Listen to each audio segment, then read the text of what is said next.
I don't know, 10 years or whatever the survey was done on, there's so few children named Gary that the name is consequently going to die. Is there a conservation effort to keep the name Gary alive? Is there like a fund you can apply for if you name your child Gary? You can get like support because of the hardships you will inevitably face for having a child named Gary.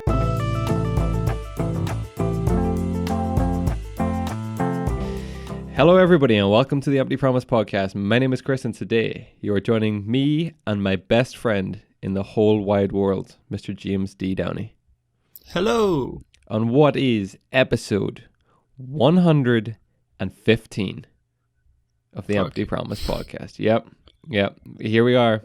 115. I would like to apologize for immediately ruining our family friendly points there 10 seconds into the podcast with an F-bomb, but yeah. Yeah, it's okay. I'll click the little box that says unsuitable for children when we put this yeah, on. that's fine. Episode 115D coming on this Sunday morning. It's still morning. I don't care what anybody says. Yeah. Sunday it's noon. Somewhere. It is the 13th of December. Unlucky for some, 13. Yep. And it's I don't know how the weather. 12 days to Christmas. It's the 12 days of Christmas, boys. Oh shit! So it is. Yeah. If that's a thing. Oh, it is. Yeah. Holy shit! Didn't even realize that. Well, I don't know what the weather is where you are nowadays, but with us back here, it is horrendous. Yep. It is just miserable. It's dull. It's tipping it down outside. It's cold. It's not a great thing. Our garden is waterlogged. Yeah. There's a puddle in the grass. Yeah. That's problematic. You know? Yeah. Who's your drainage guy? You got a good drainage guy? I got a great drainage guy. Okay, yeah. good. Yeah. You got to have a good drainage guy these days. D, give us a rundown of what's coming up on today's show. Sure. We are going to be talking about all of our best episodes of 2020, all the big topics that we hit. We're going to be updating a couple of things. So we're going to be coming back with a little bit about Forrest Fenn, a little bit update there. Mm-hmm. The Golden State Killer, that wasn't actually 2020, but we got some updates on that. Mm-hmm. Chris, I believe you've got something on Dyatlov Pass. I do indeed. We're going to be talking a little bit about Jan Balsrud. We're talking about some of our biggest shows from the year and see if we can clue people in on them and see what's changed. So aside from that, we'll have the standard news, Caging the Beast. Chris is going to bring us some crazy scenarios, and we'll get personal with the podcast at the end. That's it. We're going to get really personal today. We're really going to dig in with some personal questions. Yeah. We'll talk about our childhood a little bit. Got to get our nails dug into this one, yeah? Oh, yeah. Yeah. Really, yeah. Yeah, I don't know. In there. I don't know how this one's going to go, but hold on to your butts. On this day, D, it's the 13th. You have a list. You tell me. I have a list for the 14th. This is the day of publish we're going to go with because it's a better one. That's A-okay with me. I know. Have you got on this day or shall I just plow on? I'm wondering if you're on this day. So have you got the December 13th page there for the on this day? Now, I do, sure. Tell me this. Is the date 1577? It is. Yeah. I think I know where this is going. Is this Sir Francis Drake? Sir Francis Drake, indeed. Yeah. Sets off his circumnavigation of the globe aboard. What's the name of his craft? Ooh. Bonus points if you can get the name of his ship. Of his vessel. Yeah. Sir Francis Drake among the HMS. Sir Francis on the. I don't know. I don't know. All I can think of is Beagle, but I know that's Darwin's, so I have no idea. Oh, well, there you go. I'll give you bonus points for that. We would have accepted Golden Hind is the most popular answer. So it's the only Golden Hind. Only answer. No, because he renamed it. So he set off the ship that he set off. It was not called the Golden Hind. It was called the Pelican. Oh. But he later renames it to the Golden Hind. Oh, that's nice. Presumably when he finds all that gold that he steals. He set sail from England as well, so not too far from us. Yeah. Nice. He was basically a privateer, a pirate for hire. Yeah. That's what he was. That's crazy. Yep. Yeah. And we still remember him to this day. I also have in 2003 today is the day that Saddam Hussein was caught and captured. Remember hiding in his little hidey hole? Yeah. Man, that feels like a lifetime ago. Doesn't it? That was crazy. Yeah, that was during... He was caught in like a little... He was like in a little like hole in the ground, basically, is where he was found. Yeah, just living in the dark in like a crazy, cave. That was during Operation Red Dawn by US forces. Oh. Mm-hmm. They always have such good operation names. The names are so cool. Yeah, like Red Dawn. It has been a Red Dawn. Yeah. Oh, there's been like so many cool ones as well. I can't even think of them now. I know. Operation Red Dawn. Operation War Thunder. Yeah. Operation... What do you call the one from Warzone? Something Storm. Rolling Storm. Like yeah. And there's Operation Northwoods as well that we're going to touch on another podcast because that's some seriously conspiritual shit right there. Yeah. Conspiritual, I like it. Yeah. It's the titillating conspiracy theories. Yeah. Let's rebrand.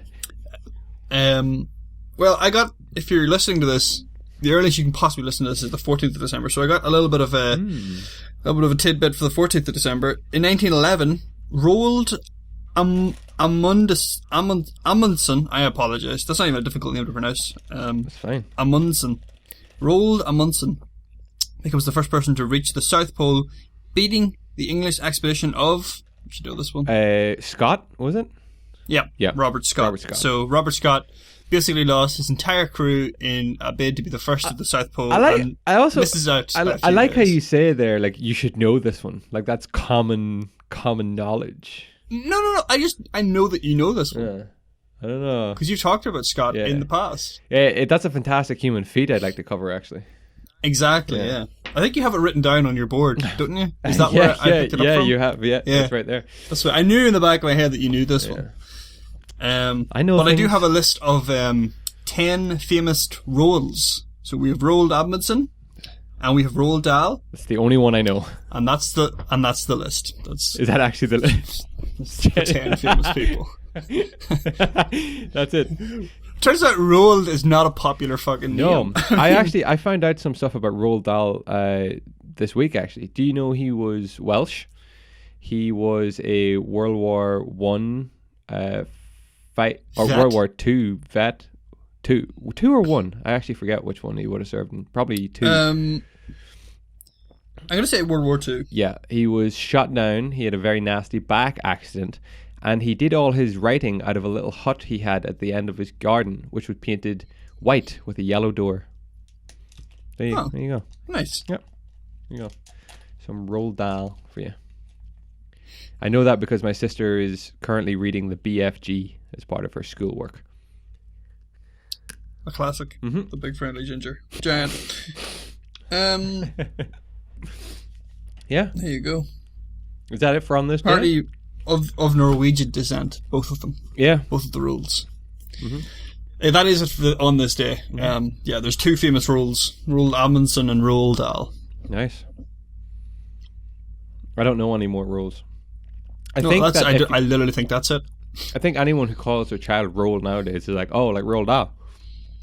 Yeah. Oh, yeah, for sure. No one's going to say, oh, like Roald. Do people call their children Roald anymore? I mean, I think it's one of those names that's kind of like... It's kind of like Jasper. Ooh. Or like Herbert. Yeah. Like, they're just old names, like, you know. They'll come back probably in like 20 years or something. Lost to the annals, yeah. I heard a couple of years ago that the name Gary was dying out. Really? This was a big thing, yeah. I remember listening to it on the radio for like a week. They ran with like this segment where they were trying to get people named Gary to call in because they found out that name was dying out badly. And it's a popular name in the UK, but apparently the last like I don't know 10 years or whatever the survey was done on, there's so few children named Gary that the name is consequently going to die. Is there a conservation effort to keep the name Gary alive? Is there like a fund you can apply for if you name your child Gary? You can get like support because of the hardships you will inevitably face for having a child named Gary. Or that child will face themselves for being named Gary. Yeah. What's strange to me is that I know multiple Garys. So do I. That's the thing. Our generation would know quite a few Garys, But if I think down now to like even my my younger brother's generation, like 2008 or so, like that's like I can't name too many Garys there. And my sister, I don't know any Garys down along there. It's the rise and fall of Gary. The rise and fall of Gary. That's it. Yeah, you heard it. He peaked. You heard it here first. You peaked way too young, son. It's probably something that will come back as a girl's name. Oh yeah, probably actually. It'll be like, in like 10 years it'll be like Gary, little Gary Jane. Mm-hmm. Yeah. Well, are you ready for 6 tough scenarios for D to answer live on podcast? You say 6 tough scenarios. Did I? I don't know. Maybe I'm tired, right? I know you're tired. You're not completely woke yet. Yeah. Well, this is 6 tough scenarios for D to answer live on podcast. You named this segment, and I don't enjoy that name. 6 tough scenarios. Yeah. Scuff scenarios. All right, let's do it. It should not be that difficult. So, following the same kind of protocol as last week, D, unless otherwise stated, because some of these will be slightly different, I am going to name 3 things, and you need to wipe one from the face of history. Mm-hmm. You got to keep the other 2. So we'll start with an easy enough one. Okay, let's go. Comedy movies, thrillers, action movies. I mean, some of my favorite films are comedy. Yeah. Like Step Brothers. Yeah. The Other Guys. Airplane. The Naked Gun trilogy. Mm-hmm. Mm-hmm. Like, and there's probably more. I mean, where does Deadpool fall in? Action comedy? I think it's action. There's a lot of subcategories, but we need to be very strict and just label the movies that we're thinking of as just harshly in one category or the other. One category. You know, like part of me is thinking. I mean, I'm thinking comedy or action is going. Thriller is one that I just would not let go because, like, some of the best movies of all time are thrillers. Like that was my thoughts on this one as well. Yeah. Like, I mean, anything that really gets you like on the edge of your seat, by definition, is a thriller. So that's like just a type of movie you don't want to lose. Whereas comedies can be really, really good, and they can also just be god awful. Like the difference in levels there is just so vast. I don't remember the last great comedy movie, like new comedy movie that I watched. You know, I think maybe the last time I remember going to the cinema to see a comedy was probably like Sausage Party or something. Oh yeah, that probably is mine as well. I was going to go further back and say The Hangover was the last time I purposely went to watch a comedy. Yeah, that's. I mean, I watched The Incredibles 2. Is that comedy? I would say animated. I would just say animated. That's an animated. Yeah, animated. I think comedy is probably going to get the chop here. Comedy's getting the chop, and I feel really bad because some, like, as I say, there's some just greats. Like, there just are some amazing comedy films that you would lose out on. But remember, then you can't, if you say action, like, you're going to lose all the Mission Impossibles, the Bournes, the James Bonds, you know. And I don't want to get rid of those, but thriller will always stay for me. All of the Marvel films, all of the Batman, Dark Knight, all of those, like, celebrated greats. By comedy. Yeah. Unfortunately. And I feel bad about comedy, but yeah. Okay, comedy goes. D, here's your second one. Please get rid of one. Netflix, YouTube, or social media such as Reddit, Instagram, Facebook. What was the first one? Netflix stays. YouTube might go. Like, I know this is probably bad considering you're probably watching this on YouTube. Fuck, yeah. If you're watching this, you're on YouTube. Social media I thought was going to be easy, but then I was like, okay, you don't really have, like, Reddit is considered social media, which I use a lot of. Yeah. See, I don't know. Like, if I lost Facebook, Twitter, Instagram, all that shit, I wouldn't care. It wouldn't bother me one bit, one tiny bit. I think for anybody listening and playing along with this as well, you got to include, like, your Snapchat and TikTok and all that kind of shit in there too. So any social media. So social media is gone, or YouTube is gone, or Netflix is gone forever. You got to get rid of one. You said, pardon me, you said Netflix would stay? Netflix will stay, yeah. Ooh. See, I'm leaning more on the side of YouTube staying than Netflix staying. I don't know. YouTube doesn't have like a great track record. Like, eventually, like, there's just going to be more and more ads until it's, 50% ads, 50% actual content. That's true, actually. Yeah. I don't know. I feel like Netflix, at least, I mightn't watch Netflix for a month, but when I do come back to watch something, like, it's going to be good content, good quality stuff that I actually want to watch, rather than like YouTube algorithms like pick of the day shite. Oh yeah, yeah. You see the trending tab on YouTube? That can go to hell and die. I swear to God. I know. It's literally the same videos, just done by like different channels doing the same fucking thing. Anyway. I realize good quality content on YouTube. You search Empty Promise Podcast. I was just about to say, I realize we're giving it an awful bashing, and we're our video version is available on YouTube. Just search for Empty Promise Podcast. But I mean, to be fair, the reason our video version is on YouTube is because where else could you possibly put it? Like, yeah, exactly. If we had alternatives, it would go up there. I mean, you could go exclusive to Spotify, like Joe Rogan has video as well. But we can't put videos up there. No, we'd be like, hey Spotify, can we put some videos out there? Like, how many people listen to your podcast? Like 4? But like, listen, there's occasionally a 5th. Listen, this is the way that it's going, though. Spotify's got to do this. So Spotify apparently want to add stories. I don't know what the story will be of, because it's got to be like the music that you listen to over like the day, isn't it? Shit like that, maybe. I don't know.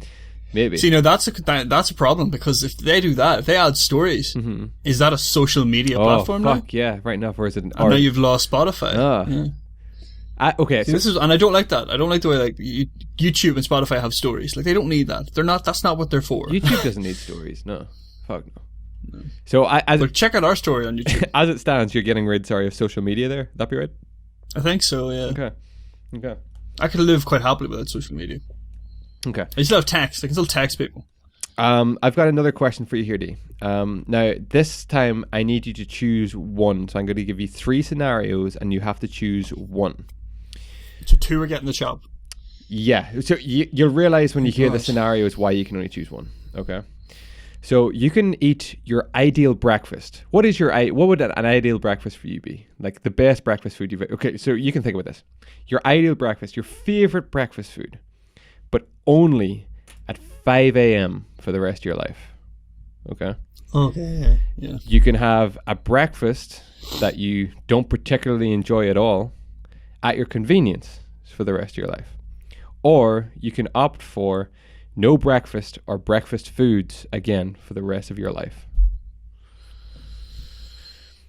So you can either have a breakfast that you thoroughly enjoy, but you can only have it at 5 a.m. for the rest of your life. So if you can plan around that, you can have those foods for the rest of your life at 5 a.m. I have a problem with this question, because I don't really eat breakfast. Yeah, I knew it was going to come down that way. Not genuinely eat until midday. But what breakfast food? Does cereal count as breakfast food? I get breakfast cereal. Yeah. What about no, I guess so. I don't know. I take issue with that, because a lot of breakfast foods. I get that. Yeah. I know a lot of people are going to say bacon and eggs, right? Fair enough. Yeah. But you will have eggs in a lot of things that aren't breakfast. Similarly to bacon. I frequently had bacon for my dinner. I have bread and toast a lot even when it's not for breakfast. Yeah. Mm-hmm. And you can't have that any other time of the day. So I take issue with that one. I'd probably go in for just an average breakfast at your convenience. An average just breakfast, out of just practicality. Yeah. So at least I can have average bacon. Yeah. But I guess so. I don't really. Yeah, breakfast as a concept. I'm not. I don't mind losing out on. Okay. I'll happily have late lunch for the rest of my life. Next one, D. I need you to remove 2 of your 5 senses. Please get rid of 2 of your 5 senses for the rest of your life to live with. That's taste, sound, smell, touch, and sight. Get rid of 2. Now, there's a very kind of, I think, glaring obvious 2 that most people lean towards. And I think if you do, I'll need to explain them a little bit. I'm guessing the one, probably taste and smell is probably the 2 that would go easiest. But I think I'd keep taste. Okay. That's not what I thought you were going to say. Smell. Well, I can't lose sight and I can't lose hearing. All right. Okay. That's just not That's not there's enough no for point. debate. That's not reasonable to get rid of those two out of the options you have, right? Mm-hmm. You need your eyes for so many things, and hearing obviously makes life a lot easier. Do you need hearing more than you need your other senses, though? Yes. Okay. Because we are a social species, Mm-hmm. you know. I guess again. So if you can see and hear things, you'll probably get by just fine. If you're going to listen to this podcast, I guess you need your hearing as well. Precisely, yeah. Or you can watch the transcription that we have. Yeah. We've not done. There's going to be someone down the corner signing this. So touch, yeah, taste, and smell. I think I want to keep taste because taste is like so much joy from taste. Touch would be painful to lose, but you could definitely live with that, I think. And the other one is smell. Smell, and I think smell goes because you get a lot. I know they say like a lot of what you get from taste, you get from smell. That's exactly it, D. I did some research on this, and apparently our smell as a species, is the strongest of our senses. It also works to stop you eating like, you know, anything harmful or dangerous, and it can be linked to your memory. You won't know. You won't know something's gone off until you've actually tasted it. Exactly. At which point it's too late. You've already tasted it. But I mean, yeah, you'd have to be more careful. But you know that you've lost your sense of smell, so you probably would be more careful, I think. Okay, You know what I I mean? think you're going to lose a large portion of your taste with that, though. But then if you lose taste, you don't get, you get to smell everything. But imagine being able to like smell that delicious, like, I don't know, what's like the most delicious thing ever? I love the smell I of think bread, fresh baked bread, or bakery, or coffee. Fresh baked bread and a cup of coffee sitting there, right? And you can smell that. And literally the moment you put it to your lips, that sensation ends. How painful would that be? Yeah, I know. You know what I mean? You can't smell it anymore once it's in your mouth. You don't get that final satisfaction of actually like consuming it. You just feel this emptiness in your mouth that you have to chew on and then swallow. I do believe if I had to pick two to get rid of, though, I'm going to get rid of sound and touch. Whoa. That is I don't know. I think that's risky. I don't. Well, no, I mean, they're all risky. You're getting rid of it. You're getting rid of a sense, you know? Oh, I don't know. I think losing your sound combined with touch, I think that's particularly dangerous. Really? Because now because you have to rely on your eyes and your smell basically for dealing with the world around you. I can smell So a car if you don't coming. see, yeah, exactly, right. You can also see a car coming, but what you can't like, hear. But like if the car is behind you, right, you get hit by it, and the worst part is you don't even feel the pain. So you get smacked forward. I don't know. Break every bone in your body, and you're just like lying there going, "I think I'm okay. I think I'll get up now." I think. And then you stand up and break your neck. I think you're That's when you confusing die. that a little bit, though. I think we can still feel pain. I just don't think you have the sensation of touch. So you'll not feel. Oh, okay. You won't feel the initial car like ramming you, but then you'll be hit with a wave of, Jesus, something just hit me. You know, all of my bones are broken. so everything you touch will more or less just feel like mass. You know, just feel like. I think I know what you're saying. You won't feel if I touch like this table. I don't feel touching this table. No. But if this table fell on my hand, Oh, you would feel that. Yeah. my like muscles would react Yes, to that. exactly. Pain. Like exactly. my nerves That's would fire exactly off. it. Yeah. But I don't I think. think there's a little bit of a blurry line there. I think I need my taste, and I think I need my smell to go with that. I enjoy food too much, and the smells. just for like, enjoyment. Yeah. Yeah. I think I'm going to stick with what I went with anyway, Okay. because I don't know how not having touch will affect me. Okay. Like, I know what you're saying there is like you'll still be able to feel all the important things happening, like if you break a bone or whatever, but I'm kind of like, if you can't feel anything, like how can you feel pain? Like, if there's something blocking those signals getting to your brain, how do the pain signals get to your brain? Yeah, You know true. what I mean? Yeah. So I'm like, I don't know. Okay. Here's the next one for you, D. And remember that you're on podcast with your best friend in the whole wide world. Okay. Please get rid of one. Your best friend, your beloved family pet, or your significant other. Oh, fuck. Yeah.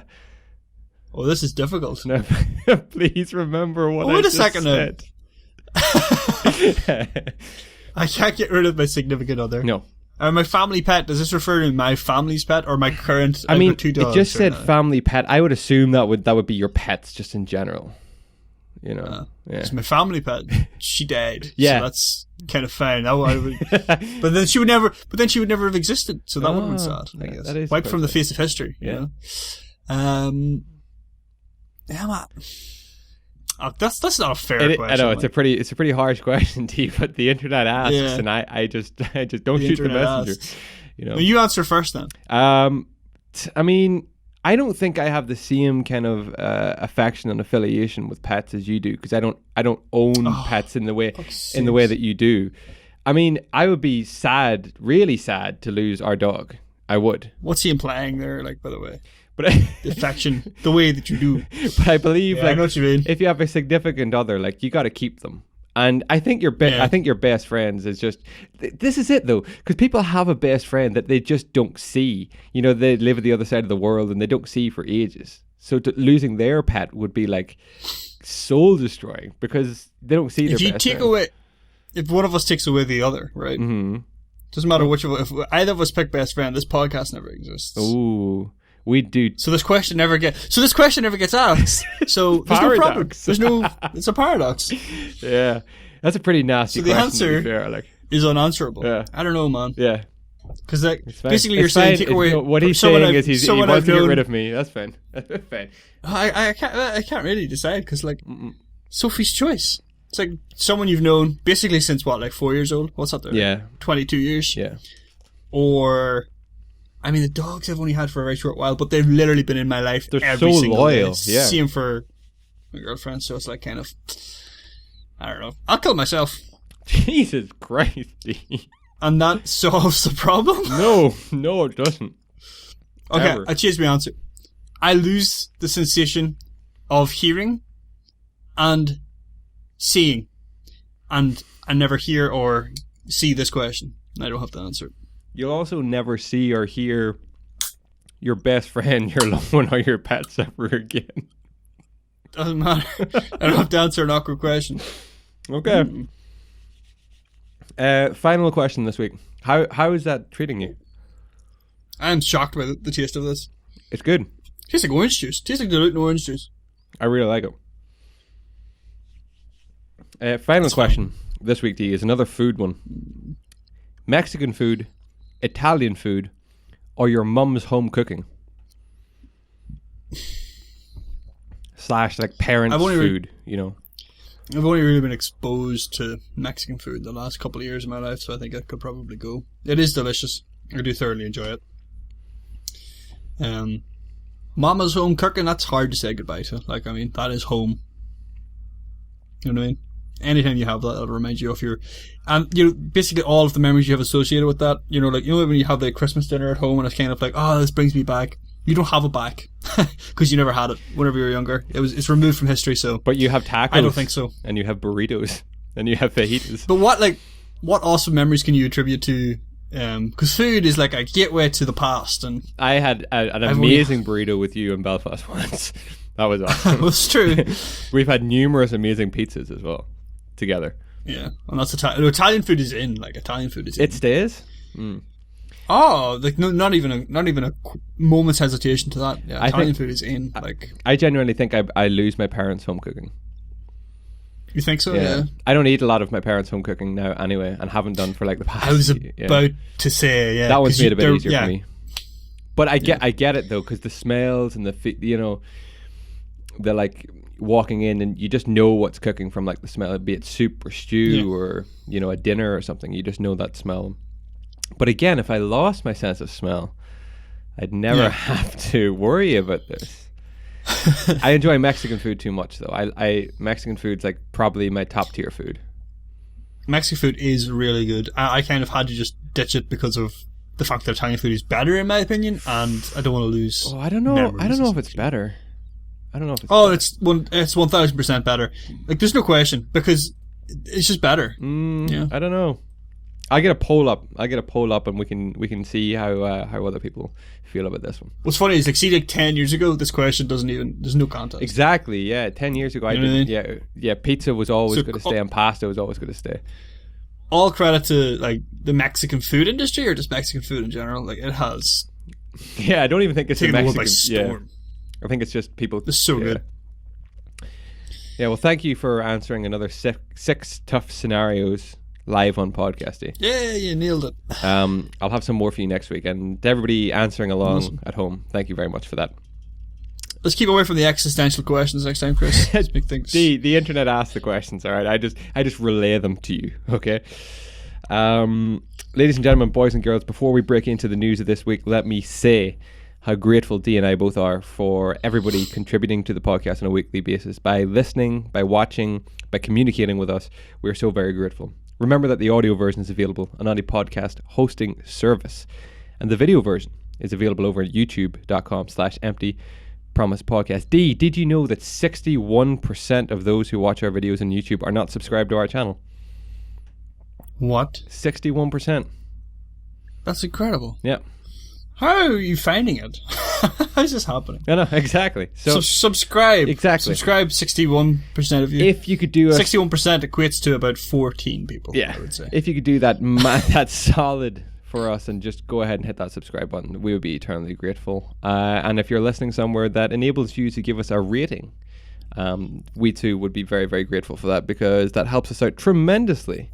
You can get in touch with us through our social media. Just search for Empty Promise Podcast. Search for that handle on Instagram and Twitter, work best. We also have Facebook, and you can get in touch with us through our social media or our email, D, which is emptypromisepodcast@gmail.com. Awesome. Now that all the ads are out of the road, I think we can jump into some news for this week. What do you think, D? We can jump into this message from our sponsor.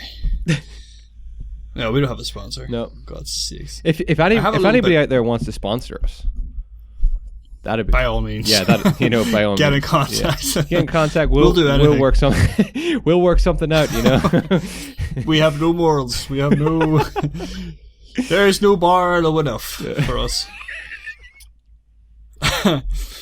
We'll crawl. But, we'll crawl under that bar. Yeah, whatever you ask, we'll do it. I have a very short piece of news. Not short, just a small piece of news, not much. I have two very short pieces of news also. Oh, D, this is also like happy 4th day of Hanukkah as well. Oh, cool. Yeah, this is the 4th day of Hanukkah 2020. So happy Hanukkah. To any it's Jewish, yeah? It's Hebrew. Yeah, Jewish. Any Jewish listeners that we have, happy 4th day of Hanukkah to you. We hope your Hanukkah is blessed. Good. Yeah. How long is Hanukkah? Hanukkah is 8 days. So, is it only 8 days? Yeah. Oh. It's an 8-day celebration. Cool. Yeah. And like it celebrates the take back of like the Jerusalem temple, I think, from like invaders or something. Or Jewish warriors or something way back. Yeah. The Maccabees, that's who it was. The Maccabees, yeah. So this is the 4th day, and you get to light the little, I don't know what you call that little thing, like the wee menorah. No, is it menorah? Oh, I hope it's not. I hope I'm not wrong. That's the candles. Menorah. It's like the candles in like the window. Google is going to give me an answer. Oh, it's just froze. Oh, okay. Yes, I think it is. I think it is the menorah. Oh, that's terrific. Well, there you go. We know some serious shit in this podcast. We know some stuff. Occasionally. Yeah. So happy 4th day to you, just before we get stuck into our news this week. And you. Yeah, thank you. Go ahead. On that note, California man punches 350-pound bear in the face to see if his beloved dog, Buddy. On that note, that's brilliant. It's all tied into well. A California man ended up in a brawl with a bear to see if his best friend, a pit bull named Buddy. Buddy was playing outside Caleb Benham's Nevada County home the day before Thanksgiving when Benham heard a growl and saw a bear had the dog in its mouth. Wow. I heard a growl, looked about 75 to 100 feet down, and the bear was dragging him by his head. Wow. Honestly, the only thing I could think of was save my baby. Benham did save Buddy by running out and punching the 350-pound bear in the face. I ran down there, ploughed into the bear, tackled it, and grabbed it by the throat and started hitting it in the face and the eye until it let go. Jesus Christ. A bear, 350-pound bear. Holy shit, man. Even after the heroic rescue, Benham was worried he might lose buddies. The nearest vet was closed due to a positive COVID-19 case, so he had to drive his beloved pet to the Motherlode Veterinary Hospital in Grass Valley, which I assume is pretty far away. But he went into surgery and came out after 3 hours with some stitches and some staples, but was able to return home for Thanksgiving and is expected to make a full recovery. That's insane, man. Holy shit, what a feat. That's a fantastic human feat. We should just cover that entire story. Let's get that guy on to tell us his story. Caleb Benham. Yeah, that's incredible. Like, dedication to save his... that's if he was asked that question about beloved family pet, etc. Like, he's already shown his dedication to his pet, so that's incredible. But he's also said, for what it's worth, a 350-pound bear isn't even like, that's not even the biggest bear you can get. They can get up to like 600, 700 pounds. That's crazy. But still, it's like, what is 150? What's that in kilograms? So I can. What is it? 300 and what? 50 pounds. 300. Well, 315 is 140 kilo. So I don't know. Yeah, like 140, but 160 kilo, 170. About twice the weight of the average man, right? Oh yeah, like, yeah. More maybe. Yeah. Like. Fair play. Yeah, fair play. That's a big bastard of a bear. You don't punch any wild animal in the face. Like, I can expect to get away with it. That's fucking crazy. Well, like, I mean, just like, I guess it just brings you back to the fact that human beings really, we were part. Like, we always look at like wildlife as if it's a different thing. Yeah, but like, we used to be wildlife, and we would have to attack animals to survive. Just to survive, yeah. What was that bear thinking when he seen this man just charging at him? Like, he's like, look at this cunt coming. Like, yeah. Holy shit. Did they feel? Imagine the bear, but like, had that bear just clomped down, like with it's crazy that that this happens. That like they don't kill. Do you know what I mean? You see this with a lot of animals. Like, they'll just keep like the prey that they have like in their mouth without like, going for the final bite or whatever. Like, it's fucking. But maybe that's just like the resiliency of like, we always think like we're quite fragile, but like, your skull bones are pretty strong. You just don't realize it. Like, when they can survive things like this. But anyway. Yeah. That's a great piece. That's a great piece of news, Steve. Yeah. I have a bit of news on did you hear about the Italian Forrest Gump? No, I did not. Okay. Well, Italians have nicknamed him Forrest Gump on social media after the slow-witted hero of the 1994 movie. But an Italian man stepped outside his house to cool off after quarreling or rowing with his wife and ended up walking 450 kilometers.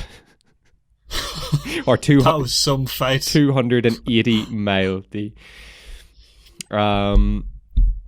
Let me see. Wait a second here. The police stopped the Italian man's epic walk at 2 a.m. in Fano on the Adriatic coast a week after he left Como in the north. The man, who was 48, got a €400 fine for breaching the coronavirus curfew. Oh my god, that's crazy. Yeah. The man told police, "I came here on foot. I didn't use any transport. Along the way, I met people who offered me food and drink. I am okay, just a bit tired." After checking his ID in the database, they found that his wife had reported him missing, so they contacted her and she travelled down to Fano to collect him. And now he's back home, and apparently they are all well and living together happily. That is insane. Yeah, that's pretty mad. If you ever see like the map of Italy, like, he has walked from Como, which is like on the border with, I want to say, that's not Germany. I don't even know what country that is.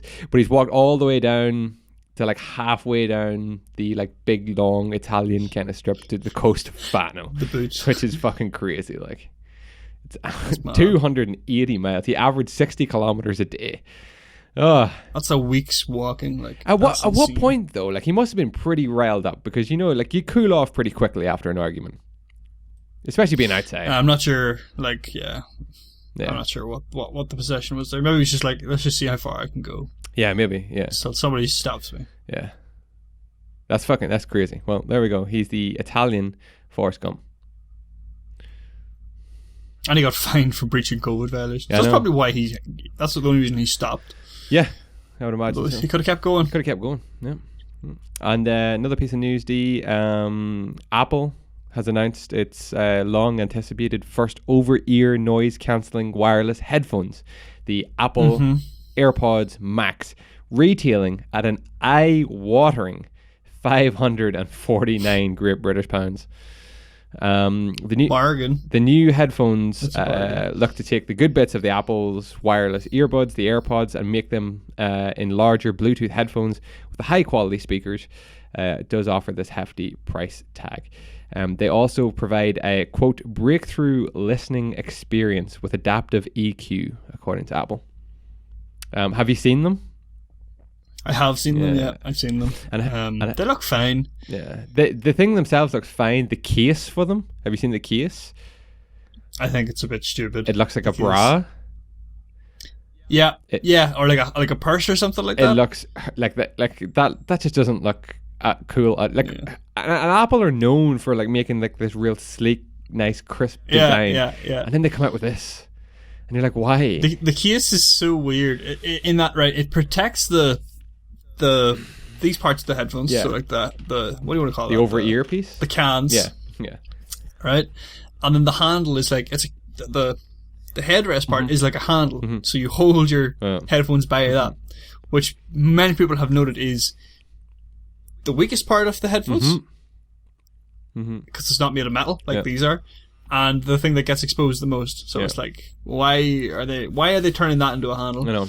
But the other thing about them is that they have like a little magnet in them, so when you put them into the case, they automatically switch off. And when you take them out, they come back on and like immediately pair to your phone. Yeah, they help. But there doesn't seem to be any other. There's no power button. Like you can't switch them on or off. That's how you switch them off. Is put them in the case, and if you want to put them back charge in on, the case as well, as far as I know. Yeah. Well, no, you need to plug. You need to charge them. Yeah. You need to actually plug them in, like the case. The case is called a smart case, and I think it's like pretty. Like, called a smart case. A lot of people referring to it as the air purse.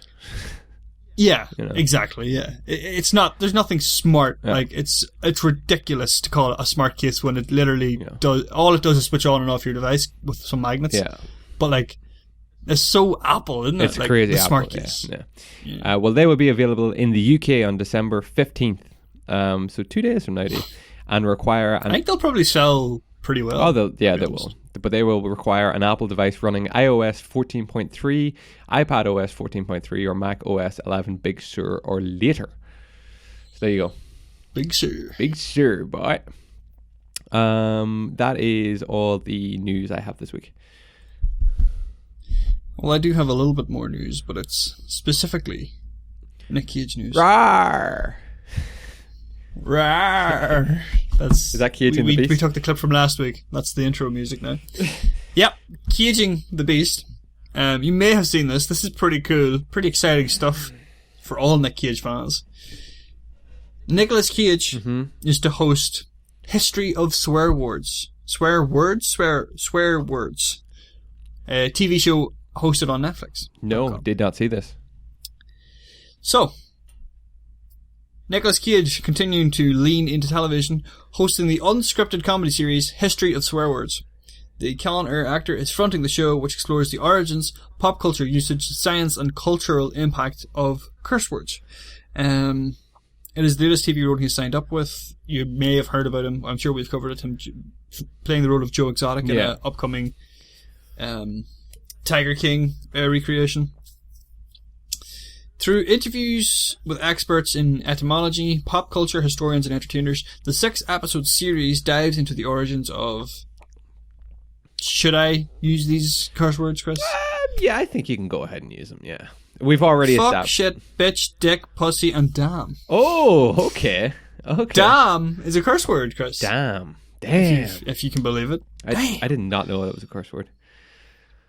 And also, so is pussy. Did not know that either. Yeah. Technically, no. Technically, it's a cat. Yeah. It's just a pussy cat. Yeah. It's just the name of a cat. But we all know the. It's also a character in a James Bond movie as well. Oh, yeah. What's the name of her? Pushy. What's her name? Is right. I have no idea. Yeah. Sean Connery at his best though. Yeah. R.I.P. Yeah, there is a trailer for it as well, which I highly recommend you check out, and anyone listen, check out, where he, the first episode I think is actually on the word pussy. Sick. Where Nick Cage, looking good, May I add? Yeah. He looks like healthy, good shape. Like he looks. Good. I thought he was like a lot. I thought he was like. I figure from all the news we hear about him that he should look a lot more dishevelled and like tired. Yeah. Doing all the stuff that he does, but he looks good. Like. Mm-hmm. So I would. And it's recommend everyone check that out. Unscripted, you said as well. Seemingly so, yeah. I think there must be a level of scriptedness to it because it seemed very prepared what he was saying, excellent. But he delivered it in a classic Nick Cage fashion. So that's awesome. Great news. Another fantastic Nick Cage piece of news for us this week on the podcast. Yeah. And another fantastic Nick Cage show to look forward to. Is that all the news you got this week? That's all. Excellent. Before we break into our main topic, do you mind giving me just a second while I take a quick pee? Because I am bursting. I mind, but okay. You gotta do what you gotta do. I'll be back in 2 seconds, guys. I have some weekly analytics to run over quickly, D. Now, I normally do this on Instagram every week, but it's proved pretty popular. People like seeing analytics and questioning us on the validity of these analytics. He just made them all up. But I have the last week's analytics for us. Our listens through Audioboom, which are providing us with the stats. Would you like to hear them? You've probably seen them, but would you like to hear them? Yeah, of course. I pay attention to all that stuff. I'm up to date. Yeah, but sure, let me hear them anyway. I don't. Curiosity. The crack. So our top countries this week, D, starting at number 9 and working up, is Sweden, Mexico, Indonesia, Canada, Australia, France, India, US of A, and the United Kingdom. My God. Yeah. India is it. I'm surprised. We're getting by all these like non-English speaking countries. Yeah, well, not non-English because I know a lot of these countries do speak English as like a second language, but yeah, I'm surprised by that. Hello, growing in India, D, definitely. And France is always there for us, man. Every single week. That's good. Yeah. So too is Canada. Bonjour. So too is Canada and Australia. But here we break it down into our top cities. Top 20 cities, D. I'll run you 20 cities. I'll run you through the first 15 and then we'll do our top 5 countdown. We have 20 different listens. Number 20 we have Bristol, then Asansol, then Arlington, Albuquerque, Worthington, Portadown, Paris, Nottingham, Glasgow, Dunwoody, Cambridge, Boston, Blue Springs, Aurora, Miliani, and then here we go, our top 5 of the week, D. In 5th place we have London. In number 4 we have Armagh City. Woohoo! Represent. Number 3 we have Malton.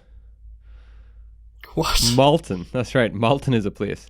In number 2 we have Elizabethtown. It's a real place. Good. And our number 1 city of the past week, D. Drum roll, please. It is Newry. Hey, Newry. Well done, Newry. Well done coming through again. Yeah, D. I love seeing that. I'm just quickly Googling. I like that. We got all the local places. Newry, Armagh, Malton. Elizabethtown is a town in Pennsylvania, D. Wow. Yeah. What do you think of that? And I'm pretty astounded by that. Hello, Malton. Malton has been there again and again for us, actually. This is like 3 weeks that Malton has appeared. Yep, it's a town in England in Yorkshire. So there you go. Yeah. From we've done the Yorkshire exorcism, that town has repeatedly shown up in our analytics as weekly listens. So there you go. What do you think of that? That's awesome. Yeah, it's really, really good. We should do more Yorkshire focused podcasts. Oh yeah, we should do one in Yorkshire accents. Actually, that'd be quite good. I was about as soon as you said Yorkshire, I was about to do one. And I was like, that's probably not gonna win over anyone in Malton, is it? Yeah, Malton. Yeah, I think you should try. It's not gonna win over. I think you should try it. No, I really shouldn't. I think so. I'm trying to think. I don't even know if it's What is it? Yorkshire. Yorkshire is like it's EastEnders or not? Yeah, not EastEnders. It's North England. Emmerdale. It's North England. Up near Yorkshire. Pub. That one. Gunter pub. Put kettle on. put kettle on. Yeah. It's where they don't say the word the. No. Well, I apologise to all people in Smoke Bolton. Yeah. That's kind of like Leeds as well. Although people from Leeds are probably now going like, I don't know what the fuck, like where Leeds is. I've been to Leeds. I don't even know where that is. It's near Manchester. Yeah, and Manchester's up north. And it's near York. Yeah, it is near York, so it probably isn't far off. I don't know, out of Yorkshire. See, we know stuff too, but we actually have a community question coming up on accents later, so we'll get to that. But right now, Dee, let's jump into our main topic. That was the analytics for the week. Everybody who enjoyed that. Analytics of the week. Good. That's it right there. Let's clip that. There we go. Clip that. Okay. It's in for every week from now on. Dee, we're jumping back into some of the more popular topics that we've covered this year. We're going to jump back into some of the bigger ones that have provided or that new evidence has come to light in some of these cases. And we're briefly going to cover that. And why am I keep getting that on my screen? There we go. Okay. Just tell him to activate Windows because he's a pirate. He stole it. I'm like Francis Drake. You are. You mad man. Okay. Where do you want to start with this one? Let's start with... I'll tell you where to start. Let's start with Forrest Fenn. Do you have something on Forrest Fenn for me? Yes. I was actually going to say let's start with Forrest Fenn. So Forrest Fenn, if you haven't listened to the sort of dedicated podcast we did on Forrest Fenn, here's a brief overview. Although I do recommend you go back and listen to that one because that is an awesome story. One of my favourite episodes. One of my favourite episodes. We go very into depth into the story of Forrest Fenn. So basically Forrest Fenn, this is kind of the update is he is now passed sadly at 90 years of age, but he was a kind of a collective art collector. What do you call that word? He was very outgoing. He was a bit kind of crazy in a fun way. Eccentric, that's the word. Eclectic is the wrong word. It was eccentric man. And he loved the outdoors. He grew up in the Rockies of America, exploring and going out and seeing, being at one with nature and stuff like that. But basically, he hid a box of treasure, like a genuine, literally a box of treasure, of gold, of old artifacts, all kinds of different rare items. He put them into a box and he buried it. Mm-hmm. Well, he did bury it, but he hid it. He hid it somewhere in the Rocky Mountains, and then he wrote a poem, and he wrote a book with this poem in it. Yeah. And basically said, if you follow this poem, if you decode the clues in this poem, you will find my treasure, worth around $1 million, hidden somewhere in the Rockies, out there in the wild. Yeah. And he just put this out there and he said, that's it. This is for people to find. He wanted people to get outside, to get out exploring and searching for this treasure. Yeah. For a genuine $1 million. It took off in a massive way. Hundreds and hundreds of thousands of people have been searching for this treasure. Yeah. Trying to find it. When you told me this story, I, like a couple of other of our listeners, I was ready. I was so ready. Yeah.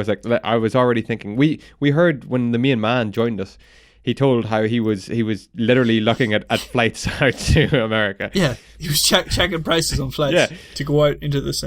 Now, to be fair, the search area, right, the area the Rocky Mountains covered, it's like 4 states, like 4 of America's largest states. It's like Montana and I don't even know what Wyoming.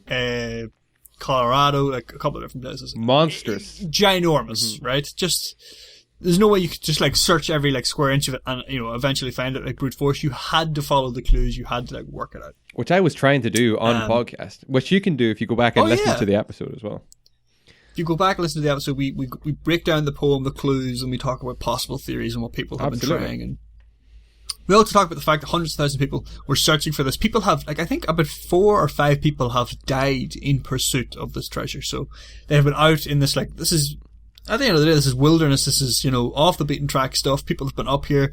They've been climbing, down into caves. They've been, out and caught out in the elements. They've died. People have perished in the search for this treasure. Despite the fact that Forrest Fenn claimed it was not somewhere you would need special equipment or anything for, he said it was pretty just much sitting there. Should be able to Exactly, you just had to know where to look. The big reveal at the end of that episode was that the treasure had been found. Okay, never mind. What? Why? I was just about to say don't reveal it, but I guess you have to understand the story. Yeah, because the news, the update on this is following up on that. We revealed at the end of the episode that the treasure had been found. Literally months, like the month before the episode came out, that's when this happened. So it was all very new. It happened in 2020. Which I don't particularly believe either. What? That this treasure has been found. And yeah, well, this is it. It was announced by Forrest Fenn that my treasure has been found. It was pictures taken of him with the treasure. Okay. And he said that a man from back out east had found it and had contacted him, and he told him how he'd found it, etc. And Forrest, the man himself, said he was satisfied that this person had found it, and then eventually he actually brought the treasure to him. They met in person, and that was kind of to prove that it had been found. Mm-hmm. They didn't say where it had been found. They didn't say the name of the person who did find it. And they didn't say, like, the answers to the riddle, the clue. Okay. Now, naturally, this set off some red flags. As you said, Chris, we'd no proof that anyone had found this, right? Yeah. We'd no proof that the treasure was ever buried and then found. All we had was a picture of the man who buried it with the treasure 10 years later saying it had been found. Mm-hmm. And so some people were, very up in arms about the whole thing. What's the word? Yeah, people were pissed off because people had poured life savings. They had flown, people from all across the world had flown out to America to search for this. They spent vast sums of money trying to find it. Mm-hmm. So they wanted closure. Now they thought that they were going to give closure by saying it was found in Wyoming. That's what they confirmed. It was found in Wyoming. Okay. Which narrows it down to one state. Yeah. Which isn't that great. Well, it's not great, but it's better than 4. Exactly. The mystery, the identity of the finder was still unknown. Okay. Apparently at his request, so he had asked Forrest Fenn, to stay anonymous. I don't want my name to be put out there. Exactly. I don't want people to be hounding me for money and stuff like this. And also the location of the find remains anonymous. Right. So, what has changed since we brought this episode out? D, if you're going to tell me what I want to hear, I swear to God. Yeah, go on. I think there's a lot of people listening to this who are hopeful like I am that you're going to give us some good news on this. We'll start with some bad news. Fuck. Forrest Fenn sadly passed away in September. Okay. At the ripe old age of 90. Jesus. Okay. So he did make it. He had a very fulfilled life. It has to be said. He died 90 years of age, but he was obviously sadly missed, and lots of people wrote their obituaries and their memorials about him, and it was sad to see him go, but happy to see that his treasure had been found before he passed. Yeah. One of the people who wrote a little memoir was the finder. Oh, so there's an article on medium.com written by the finder where he basically gives his notes about Forrest and how he had met him that one time when he found the treasure. But within this little article, there are some hints about this person and, what they had found. He claims, I am the person who found Forrest's famed treasure. The moment it happened was not the triumphant Hollywood ending some surely envisioned. It just felt like I had survived something and was fortunate to have come out the other end. This is what he said? I figured out... This is all his own words. Okay. Sorry, I should have made that clear. This is all his own words. And it's I say he, assuming his gender, but we do know, we can confirm his gender. Okay. As you'll find out later on. I figured out the location where he wished to die. That's Forrest. And thus where his treasure was. So Forrest had claimed a couple of times, I'm not sure it was in the poem or in the book, but he claimed that the location of the treasure was this beautiful place where he would like to die, he would like to spend his last moments in this place. Okay. So the finder had worked out this area. He worked it out in 2018, but it took him months to figure out the exact spot. And the treasure hunt was the most frustrating experience of my life. There were a few times when I, exhausted, covered in scratches and bites, and sweat and pine pitch, and nearing the end of my day's water supply, sat down on a downed tree and just cried alone in the woods. In sheer frustration. I spent about 25 full days of failure looking for it. Fuck. So, this is one person who had an idea, I think he had worked out the location, and he still took him 25 days of searching every square inch of this place to try and find it. Imagine the hundreds of others who had worked it out in a different area and had spent days searching for it. When I got back to my rental car after the find, I put my hands on the steering wheel and bawled my eyes out. Then I remembered Forrest said the person who found the chest would either laugh out loud or start crying. And I realised he had been right and started to get annoyed that I still couldn't stop his quote from popping into my head even after the chase was finally done. Nice. So there was a little bit, he mentions a little bit about Forrest and the kind of person that he was, and how he was affected. He had only met him in June, and then shortly after he had passed, and he was thankful for the time that he had with him, etc., etc. It's quite a nice little memorial to him. And it was also the first time that we've heard from this finder since the find. Yeah. And that was in September 23rd, 2020, that he wrote this. Okay. Now, since then, even, there has been more developments. Okay. We've mentioned people were pissed off that there had been no kind of discussion about where it was found, who found it. We don't know. All of these things are some mysteries. So we did find out, it was confirmed it was Wyoming, and now we have like an article from a person who claims to be the finder. Okay. So, kind of a little bit more closure. But some of the people who had poured like time, money, effort into searching for this were super pissed off. Yeah. And one person in particular filed a suit. Ooh. Against the state of, I forget actually which state it was. Was it one of the states in which the treasure was supposedly buried? Exactly. Oh, okay. I think it was. And what's the premise of their law, like their suit that they filed? What, like for like time wasting or hoax or something like that, or? Let me just find it. Okay. I think so. You remember he mentioned his rental car? Yeah. I think that was the piece of information that somebody needed. So they were suing to get certain state to release the records of the rental association or the rental car company to try and work out the identity of this person. I think that's what happened. Oh shit! Right. Okay. Let me just find it in the article. Surely they don't have to release that information. Sure.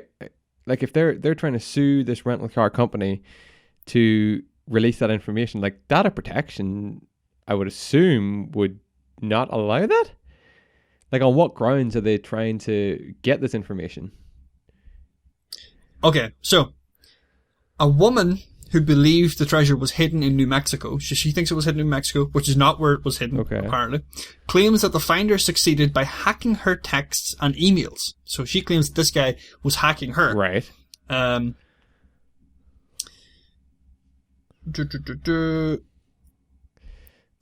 for that reason, she was suing a court order in a federal lawsuit against the Fenn estate. So they were suing Forrest Fenn's estate. Jesus. That's who she was suing. She wasn't suing this guy or anything like that, but she was suing the Fenn estate to say that they had lied, blah, blah, blah. Do you know what grounds she's saying that he, like, hacked her email, or what was it, text or whatever? Is she just, like, some other fan who maybe had an idea of where she thought it was? I don't know. I don't know what her evidence or proof is. Like, this lawsuit hasn't actually happened yet. It's just been filed. Okay. But it was the prompting of this lawsuit that encouraged the finder to actually reveal himself. Oh shit! Right. Okay. So hearing about this and realizing that people were like, there's a lot of buzz around trying to find out who he is, and there's lawsuits involved, etc. like that. He decided to like kind of do it on his own terms, and he announced himself to the world. What? How have I not heard about this? Yeah, it's all really like happened fairly recently. Okay. And are you going to... 5 days ago, in fact, is where I have this article. And are you going to reveal to us his name? And where he found it and shit? I know. I'm going to hold on to it, I think. What? Why would you do such it won't let me... It's not opening the rest of the article. I want to have it all up so I can read it, Chris. Okay. This is the article, A Statement on the Disclosure of My Identity.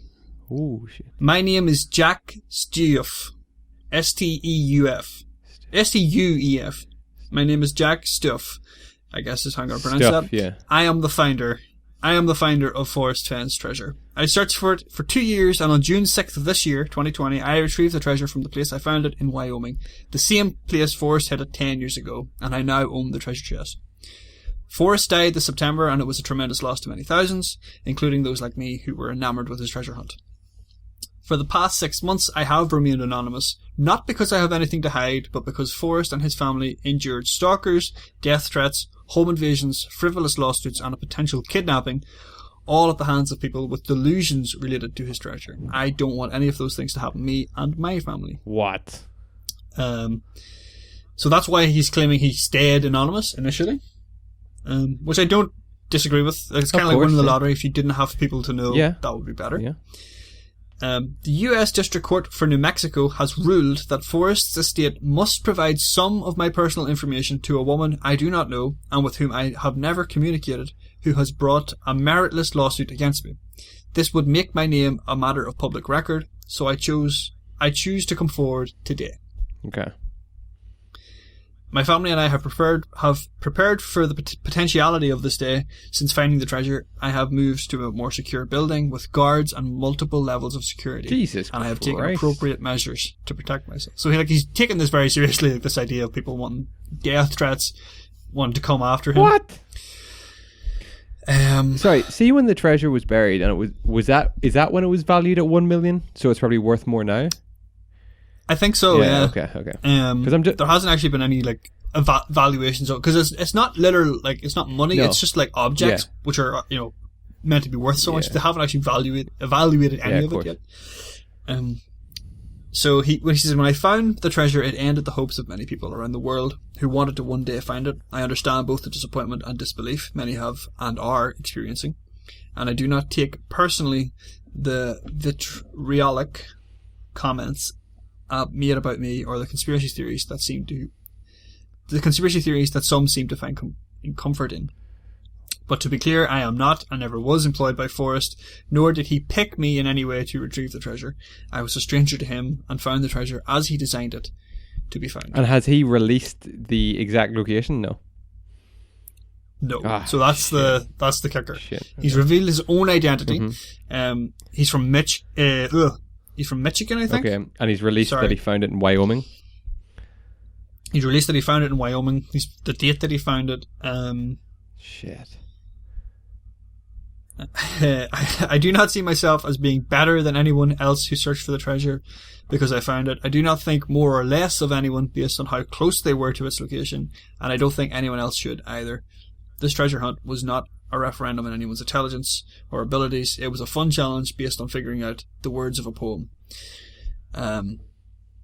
Basically, he's not going to fight all of the allegations against him. He's like, everyone's entitled to their opinion. Yeah. But if you try to sue me, you're crossing the line. And that's why he's kind of come out at this point. This is why he says he won't reveal the location or like how he worked it out. So this is kind of the sticking point with me is like, at this point, if this is all out, and why bother keeping the location of the find like hidden? Mm-hmm. He says, if I were to reveal where the treasure was, the natural wonder of a place that Forrest held so dear will be destroyed by people seeking treasure they hope I dropped on my way out. Yeah. Adding to this risk is the fact that Forrest never wrote up an inventory of what was in the chest. So I can't prove to anyone that no item is missing. 2 items that Forrest had in the past. 2 items that Forrest had in the past said were in the chest were not when I found it. The small gold frog on the necklace and the Spanish emerald ring. Wow. So apparently those 2 things were not in the chest. Forrest was able to locate the small frog in his vault, and it was given to me after my find, but he had no idea what happened to the emerald ring. So potentially people might go out searching for this emerald ring. That's what he's worried about. Right, okay. That's why he doesn't want to give the location. In addition to that, to the probable damage to the site, there is the possibility of danger to human lives. Despite Forrest's efforts to try and help people stay safe, many people searched in impossibly dangerous locations and prohibitive winter weather conditions. Some lucky ones after endangering emergency workers for rescues, but others died. Getting to the wilderness location where the chest was is not dangerous in the conventional sense of the word, but it is very quick. But it very quickly can be when people do not take basic precautions. It is not an appropriate place to become a tourist attraction. I understand that searchers have many questions for me, and I will take some time to answer them. As a start, for those who are interested in my perspective, I posted a rambling over-intellectualized video to YouTube in 2019, so you can go watch that if you want to get into his head a little bit more. And he has, there's a story in Outside Magazine that you can read as well, if you can get your hands on Outside Magazine. Yeah. This is insane, D.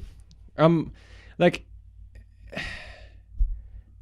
obviously the guy's found it, especially if he's been in contact with Forrest, and like there was a piece missing and Forrest gave it to him. But it just sucks a little bit, you know. I didn't. That he won't say where. Yeah, you can't work out the answer to the riddle, essentially. Yeah, I mean, it's not even that annoys me. It's just the fact that someone has found it, you know. Yeah. I wanted to find it. Yeah, I mean, I understand what he's doing, though. I think he's doing the right thing in protecting that site as well. You know, Forrest Fenn did a great thing in setting this whole thing up, and this place that he buried the treasure was also very unique to him and special to him. And I don't think this guy should be under any obligation to reveal that location. You know, if you were good enough, you would have found the treasure like this guy, and you weren't. That's it, so. Yeah.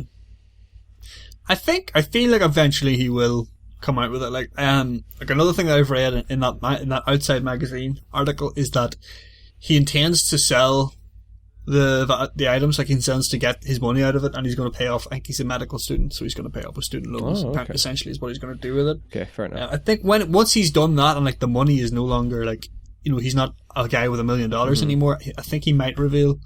I guess I'm optimistic he might reveal the answer to the riddle and the location. Be a pretty cool story if he ever wrote that story.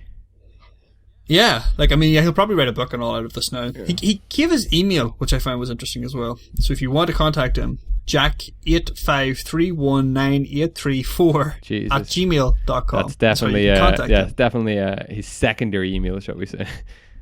Yeah. And you can jump on YouTube and search for his YouTube video about this as well. I imagine he'll cash in on this a little bit more going forward. I think he'll give us more answers. But that is the update on Forrest Fenn. The treasure was found. The finder was Jack Stuff. Not gonna lie, was kind of hoping that you were gonna come along and tell us that this was a hoax. Yes, and that it hadn't been found. Yeah. But every time I hear this story, I get the feeling that it would be awesome if we did a giant treasure hunt. Yeah. And reveal clues on the podcast. We should, it's not. It wouldn't be that hard to do, I don't think. I don't know. It would take a bit of effort to do it right, to make it hard enough, but still not impossible. I think it would be hard. I've already had some ideas for clues and stuff, but well, that's good. Yeah. Maybe 2021. Yeah. This is Home of the Empty Promise. Do not get disappointed with us when there is no treasure. Yeah.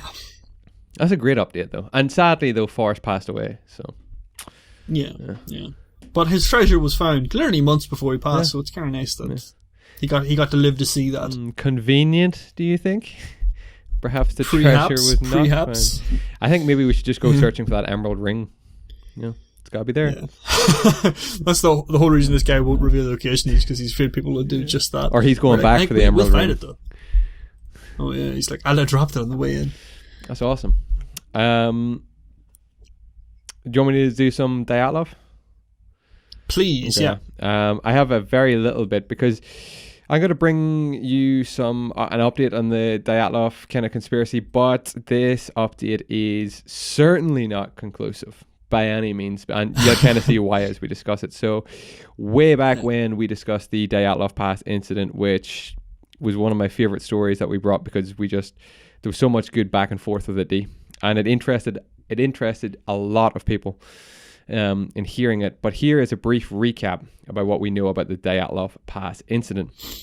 So 9 skiers, all college students, had set out from Yekaterinburg, then known by its communist name, Sveldorsk, in January 1959. They plan to ski and hike about 200 miles over the course of 16 days, summiting several peaks along the way, allowing enough time to be back in time for their spring semester. They caught a lift with some lumberjacks, and following a sleigh driver north, the group skied out of an abandoned village on January 28th, making eventually making it to their final campsite on February 1st.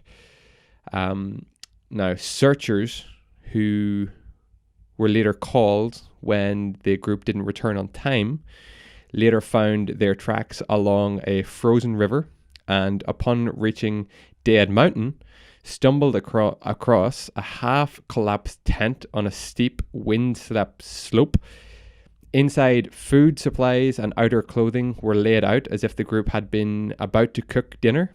9 pairs of boots stood along one wall of the tent. Bizarrely, the tent appeared to have been slashed open from the inside. Yeah. In the forest below, the investigators came across 2 bodies under a cedar tree lying next to the remains of a fire. Although the temperature had been down to negative 40 degrees Fahrenheit the night the group disappeared, the pair were wearing only underwear. Fragments of human skin on the tree revealed that they have broken off branches. The bodies of Dyatlov and 2 others. So Dyatlov was the name of one of these students. Igor Dyatlov, I think his name was. Were also found without shoes and without coats. They were found several hundred feet away, and it wasn't until the snow began to thaw 2 months later that the remaining 4 corpses were found. 2 had broken ribs, and 1 skull was partially crushed. There was also eyes and lips that seemed to have been bitten and chewed off the face of one of the other girls. So none of this group made it back alive, and there were so many conspiracies. The theory there's conspiracies are just ready to go with that one whenever you just hear that without hearing the full story. Okay, so the tent had been completely ripped open from within. These were level 3 hikers and skiers. All this group, they were experienced with what they were doing. The fact that they were found with no clothing on, it raised an awful lot of questions. They'd ran away from their tent in freezing conditions with no shoes on. Exactly. And they'd cut it open rather than using the flap. Exactly. So there was obviously the initial investigation was opened in 1959, and at that time it was kind of inconclusive as to what happened. There were a number of theories put out that we covered in the episode. I'm not going to go into them all, but some of them were... One of them was Yeti, or Bigfoot. That was one of them. One of them was that the area which they were in was known as a testing ground by the Russians, who were testing parachute bombs, I think they were called, where bombs would drop in. The noise startled the group, and they exited the tent in an attempt to flee for their lives, and only made it so far into the woodland before freezing to death. Another one, and kind of the freakiest one, I think, was this phenomenon called I forget what it's called, but basically where they were situated was in like a perfect vortex for this wind to come in, and the wind would swirl around, which would cause mad hallucinations and disturbances in the human brain from the wind, and it drove them all mad and drove them all out into the snow and the freezing temperatures in the middle of the night. I remember that one. That's the one where it was the frequency or something of the noise was just so that's it. Yeah. It was induced madness. Mm-hmm. That was crazy. Infrasound induced panic. That's it. Military testing and even alien intervention. Somebody actually determined that the camp was hit by a small yield missile. There was a movie made in 2013 about this called Devil's Pass. If you want to watch it, it's available. It's available on Prime. It's not available yet on Netflix. But was it this year, I believe, the investigation was reopened. Let me see if I can just find it. Oh my goodness, my article's gone now.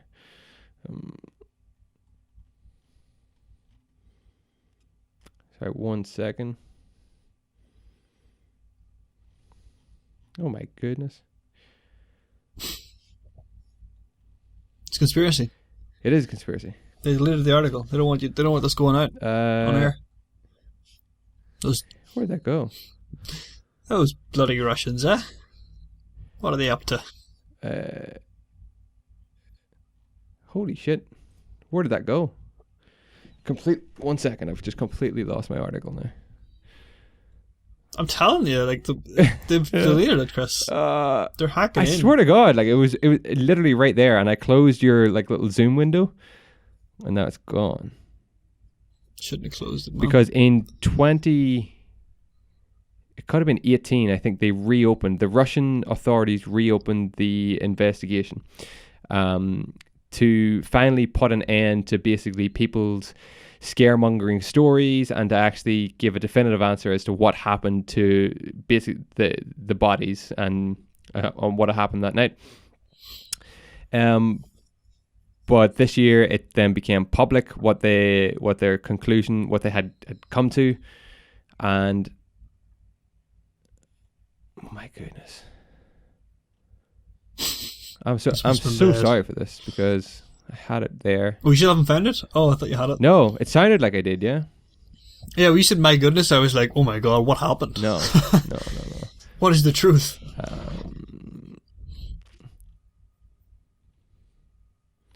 Like, I remember reading a small bit about this. Holy shit. But it was like it wasn't anything. It was very, like, mundane, wasn't it? Yeah. It was like the Russians are just basically saying... Basically, I cannot find the article. Basically, the Russians have dismissed the whole thing, saying that it was the wind and it's like an avalanche. Yeah, that caused small avalanche. Yeah, small avalanche is basically what they're saying caused the scare, the panic, and that's what their lead investigator in 2018 came to that conclusion, saying that's what forced them all out of the tents, half naked, breaking branches off trees and shit like that, which makes absolutely no sense whatsoever when you read a little bit more. It doesn't even come close to quelling the suspicions or solving what happened that night. They've closed the case again, essentially. Like, they closed it in the 50s with an unsatisfactory answer, and they've basically just closed it again now with, like, this. Like, I say unsatisfactory, like, I mean, without, what would the word be? Without, like, kind of giving anything to the conspiracy theorists, like, without conceding anything. Yeah. They can't really say anything else than it was an avalanche. Like, they don't know. Like, it's guesswork. It's fucking 50, 60 years after the event. Like, it's, it's as good as they can do, I guess. Like, they can't prove... There's no way you can prove it was that, that frequency thing messing with their heads, or it was a yeti, or it was an avalanche, or anything, really. And some of the bodies they had found, because this is why the investigation would... Like, if these people had just been found outside of the tent, that was one thing. But it's the fatal injuries that some of them had suffered, which is why the investigation was brought back. One of them had suffered, if you remember, chest fractures, serious to that, comparable of that of a car crash. One of them had eyeballs missing, and it was tongue and lips of another female that was actually missing. And investigators say that they had just expired due to hypothermia, not while the other three had died as a result of physical trauma. All deaths were ruled as an accident. Now, I don't know. That doesn't sound like an accident to me. Avalanche, I know, like the sheer weight of snow and things could possibly maybe crush. Weight out. Yeah, but it's unlikely that one person out of like the 8 or 9 would have just been hit by this avalanche. So the case, there's still numerous conspiracy theories still coming to light. Not even conspiracy, just theories coming to light as to what happened. And they're actually, what we call that, not playing. They're what do you call that? It's not like a plea to get the case reopened, but like an appeal. Yeah, like an appeal, and to hand it over to a different investigative authority, but this is Russian government, so I would imagine that we're not going to see anything. That's whenever I read about this initially, I remember thinking like, oh, I think they've just decided to like kind of let's just close this because like you can't like have it on any official record that it was Yeti, or you know the other kind of conspiracy theories that we went to like I still think that it's weird the way they behaved, but you can never find out, you know, after the fact why a person or persons did what they did. Like you can't get into their head. On top of that, if it was the Russian government that were in fact testing on the mountains and they somehow caused this, you know, they're going to be very kind of reluctant to reopen an investigation that might highlight their involvement in the case. So, you know, there's that as well. It's like I was not surprised by that. I remember reading about this, and I was not surprised by the outcome of it. I was like, they've just kind of closed it, just brushed over it, and you know, with just a theory of what could have happened, which makes sense. It probably makes the most sense. Like if you don't want to go into anything more advanced, that there was an avalanche, even though it was weird that they managed to flee from it, and the only thing that came to light, the only thing that came to light this year was that the authorities came out and just said, "Yep, it was all accidental. That's it. Time to put it all to bed." That's it. But I think there's a lot more to it than that. And it's fucking... Which is why you should listen to the Dyatlov Pass episode. It's crazy. It's a scary story, man. It's a weird Find out all the other theories. Do you want to talk Golden State? Because there was a bit of news brought to light on that during the COVID lockdown, wasn't there? There was indeed. So Golden State Killer, that's what we're referring to here. We didn't do this in 2020. We did this 2019 or 2018 maybe? Yeah, it was a right while ago. This is an old one. Basically, it's the story of a serial killer who was active in the California area in like the 70s. Mm-hmm. The Golden State, and he was prolific and uncaught. Yep. For years and years and years. So 74 to 86, so 12 years. 12 years of activity. There was murders, rape. Yeah. Thought to have committed. He bound people. Yeah, 13 murders burgled and over people. 50 rapes. Like that's a staggering number. So he was absolutely prolific, and he was never caught during his active time. The big reveal, as it were, of that episode that we did was that he had been caught in 2018. So something like 30 years after he was like last active, he was caught via DNA evidence. It was so bizarre. So I think like one of his family members or something like that had uploaded DNA samples of themselves, which was a match to DNA that they had kept from the cases from way back when. And from there they were able to track it down, narrow it down, and work out that this guy... This was due to like due to an author, wasn't it? McNamara was her name? Is it like... Yeah, so she like was... wrote a book or something, wasn't it? She did write a book. She was like it's probably a disservice to say like an amateur investigator, but like she wasn't like a police officer or anything like that. She was like journalist or something, wasn't it? Exactly, yeah. And she had written this like magnum opus, like a massive book, which went into every fine detail about this killer. Yeah. She unfortunately died before Did she? He was caught as well. She did. She died of cancer. I think. Wow, did not know that. She's never lived to see it, but it was a lot of people credit the fact that the resurgence in popularity of this guy and like the reopening of the case, etc., was because of the popularity of this book. Okay. So she's credited with kind of bringing it back into focus, and probably is a big part of the reason why he eventually did get caught. The guy was Joseph D'Angelo, and he was caught in 2018. As I say, it was almost pure chance. It was someone was searching up like, you know, what's my heritage, what's my genealogy, and through their DNA they managed to track it down to find out that this guy was the prolific Golden State Killer. So the news essentially here is that he has been sentenced in August of 2020 of this year. He has been sentenced to life in prison. At 74 years of age, he is now. He has admitted to 13 murders. Fuck. So he pleaded guilty to 13 murders in a plea bargain to avoid the death penalty. So fuck. Essentially, he's pleaded guilty in order to avoid death. He's also admitted to numerous rapes, burglaries, and other crimes at the time. So there's no question about it that this is the right guy, that they've got their guy. Yep, they got their guy. He's pleaded guilty. He says, "I've listened to all of your statements, each one of them, and I'm truly sorry to everyone I've hurt." D'Angelo said shortly before Judge Michael Bowman began the sentencing. The infamous killer will not have the possibility for parole.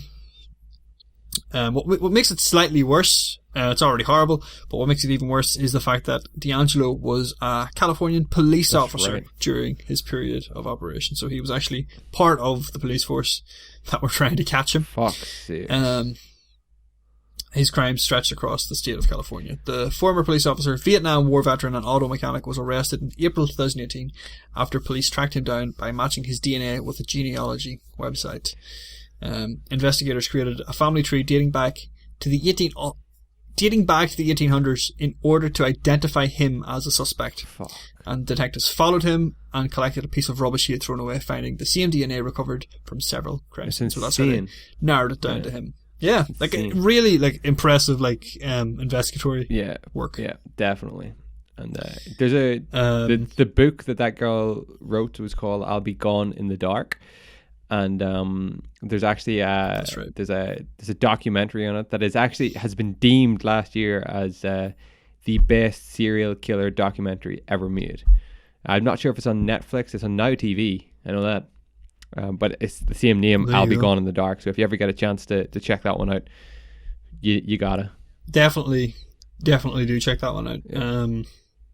Because and check out the episode that we did as well. Oh yeah, absolutely. It's good stuff. 13 consecutive life sentences.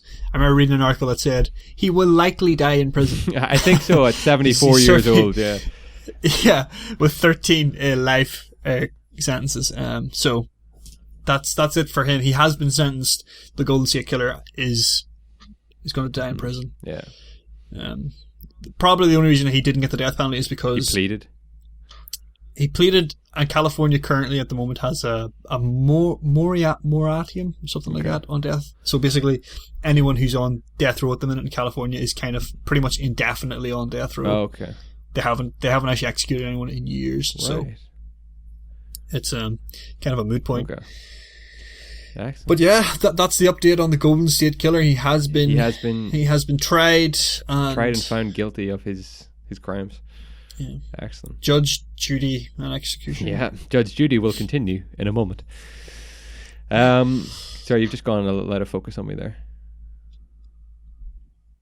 That's not a problem, Chris. I'll fix that. Do you want to touch on anything else? Any other topics? I think that was really all the updates that I had. Just in general, like the year that we've had. Yeah. On the podcast. Yes, and something that you mentioned yesterday, and that I meant to mention to you during the week, was that our episode on Jan Balsrud, who was the Norwegian army resistance fighter, who escaped and fled the Nazis during World War II. An incredible story that we covered, and one that we just covered thinking this is a pretty cool story, has just been doing the rounds for us. Like it's up there as like one of our top listened to and probably top viewed as well on YouTube of this year. Yeah, in general even. Yeah, a lot of people finding that story really, really interesting. So highly recommend you check that one out if you haven't listened to it before. It's quite short as well, short story. Yeah, and I think actually we missed on some of the incredible things that he'd done. It's a truly wild story, and we didn't even cover like 100%. No, we got a couple of comments with mad. A lot more of the fantastic things that Jan had done, and we thank you and thank anybody listening who can send us on any additional information on any topic that we cover. But yeah, we're not often wrong about things, but when we are, we like to be informed. I think there was a slight discrepancy in our last podcast, wasn't there, Chris? Yeah, there was. Yeah, let's just address that. Yeah, 1988 we said was when Princess Diana was killed in the car crash. It was in fact 1997 in the tunnel in Paris, and which really is pretty much the same year. We're not far off, you know. We're not. If it wasn't, we didn't say 1887. No. You know what I mean. So, but that was a huge episode for us, And I think either next week or the week after, depending when we get our last podcast out for the year, I will look at because I've been keeping up to date with like our yearly analytics, both audio and video version as well. And there's some similarities there with what people are listening to. But Jan Balström is definitely going to be up there in the top this year, I think, for our listens. So check it out. Impressive stuff. I think that's kind of covers it for our updates on our big topics for the year. Yeah, definitely. We can seg you into some community questions for the week if you're happy to go into that.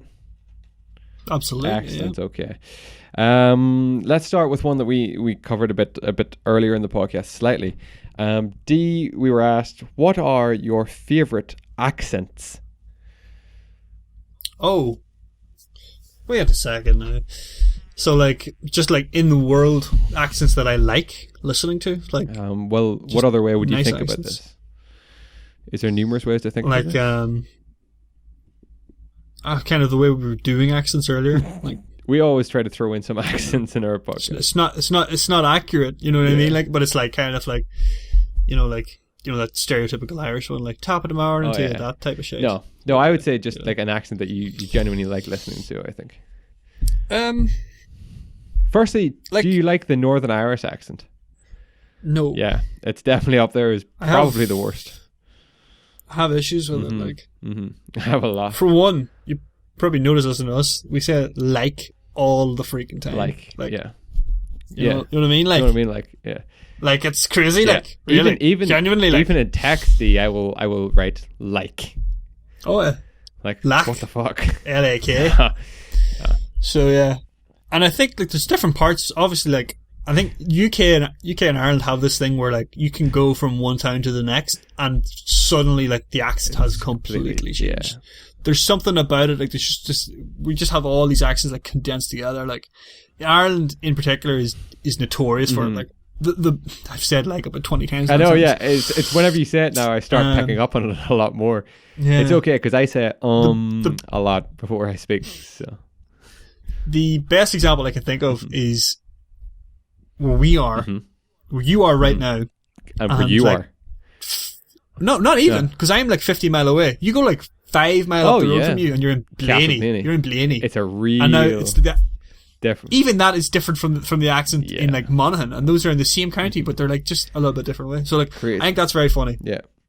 And then you have like across Ireland, you have like the real thick ones down in like Cork and Kerry, and then like the kind of melodic ones in like Galway and out in Connacht, you know, those ones. And you get up north, and it's a little bit more like Donegal, Antrim, Derry, up around there. Yeah. Just it's not as like poetic. I like the Antrim accent, to be fair, like way up north. I like that kind of accent. It kind of incorporates a bit of Scotland then exactly, as well. You got this kind of mix. Yeah. So we're kind of all over the place. But your favorite accent? Sorry, D. Yeah. You know, like. Do you like the French accent? Do you like the Italian accent? Do you like the American accent? Do you like the Australian accent? No. Do you like the English, Irish? I don't mind the Australian Scottish, accent. Welsh, Spanish. New Zealand accent, I love. New Zealand accent is it's a class we accent. Yeah. I feel like that with South Africa. South Africa is my favorite accent, I think, in the world. It's just awesome. I like those. I also like kind of like little subtleties. I also like Boston.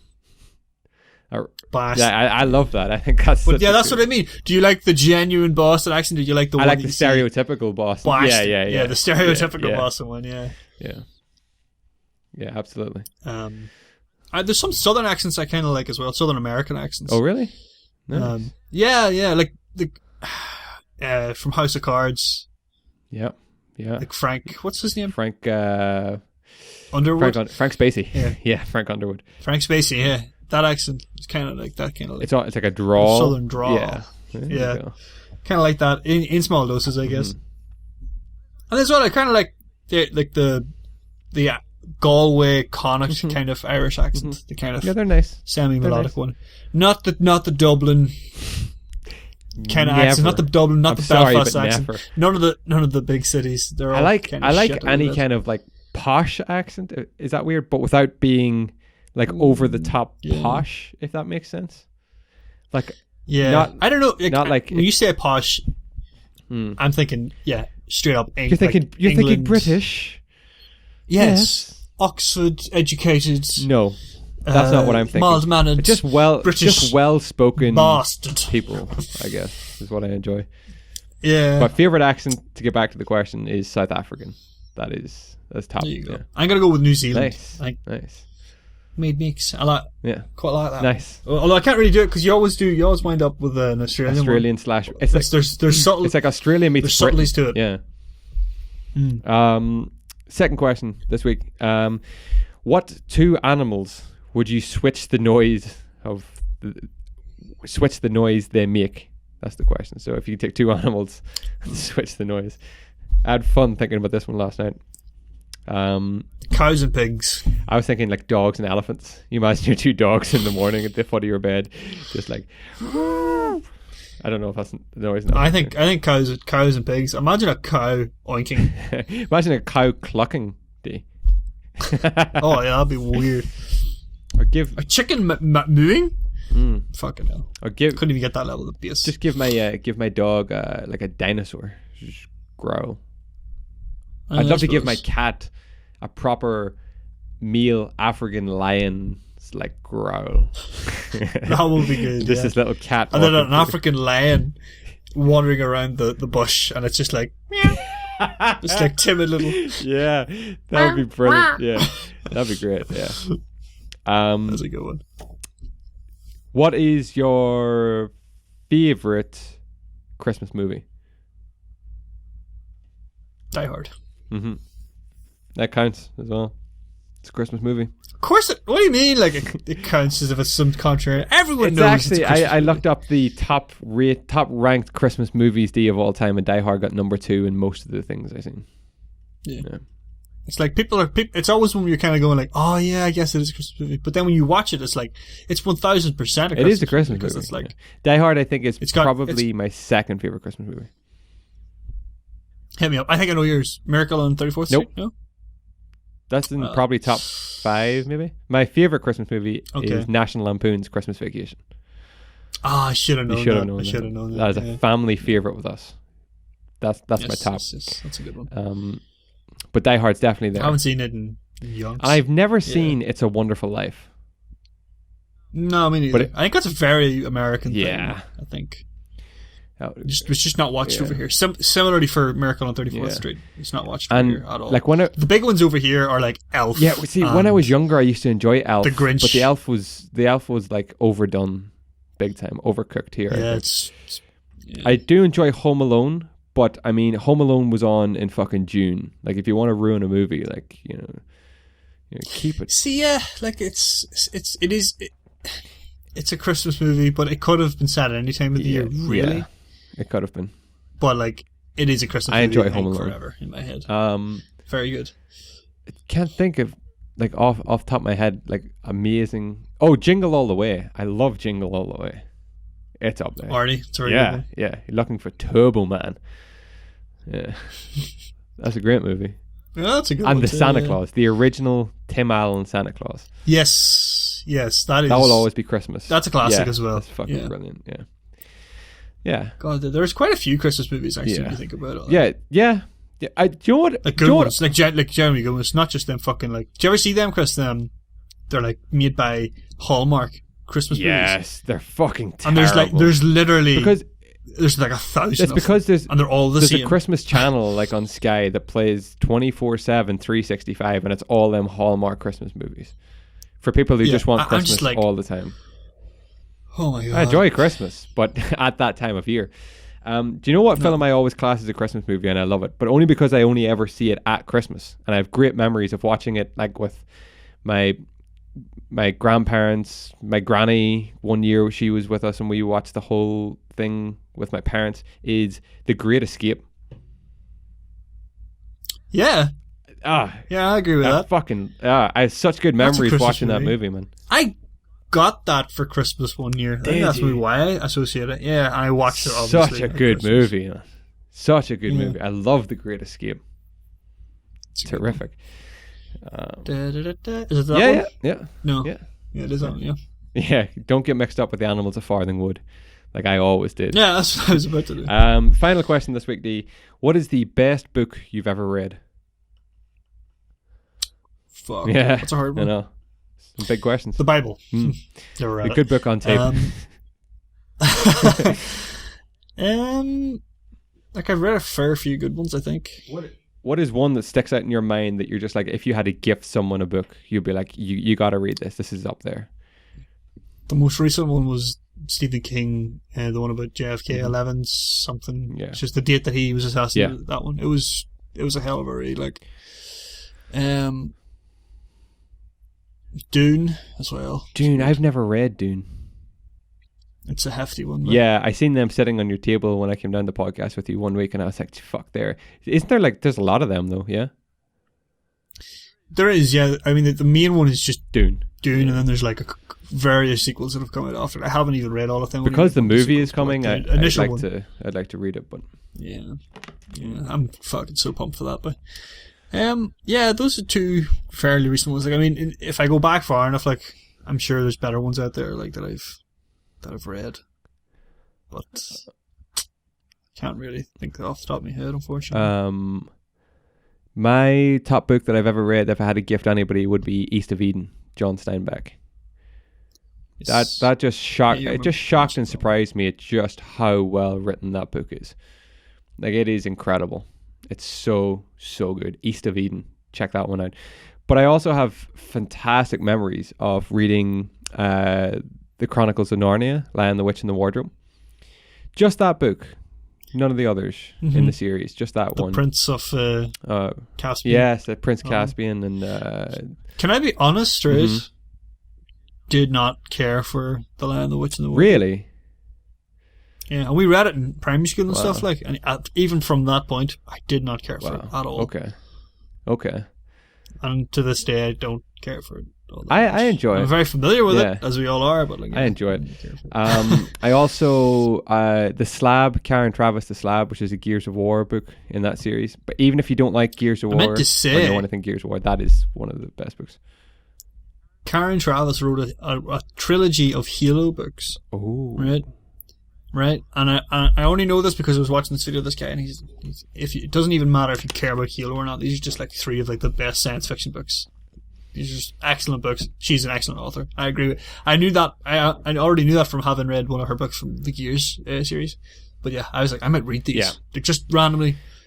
Not in any. They're not related to any other Halo fiction. An awful lot of research with special forces and armies and base teams and things like that to really hone in on what she's talking about when it comes to like war and operations and how things are actually done in the military, which I think lends like serious credibility, I guess, or accuracy to what she's writing about. You're not reading it going like, what the hell is this? Yeah. You don't even question. The Slab is definitely up there. Now, I've read a lot of like inspirational, motivational books and all them, so I do enjoy them. Goggins' Can't Hurt Me is up there as one of the best ones I've read, and Rich Roll's Finding Ultra is another like top recommendation of mine. Offhand, I can't think of any more. Definitely East of Eden, John Steinbeck.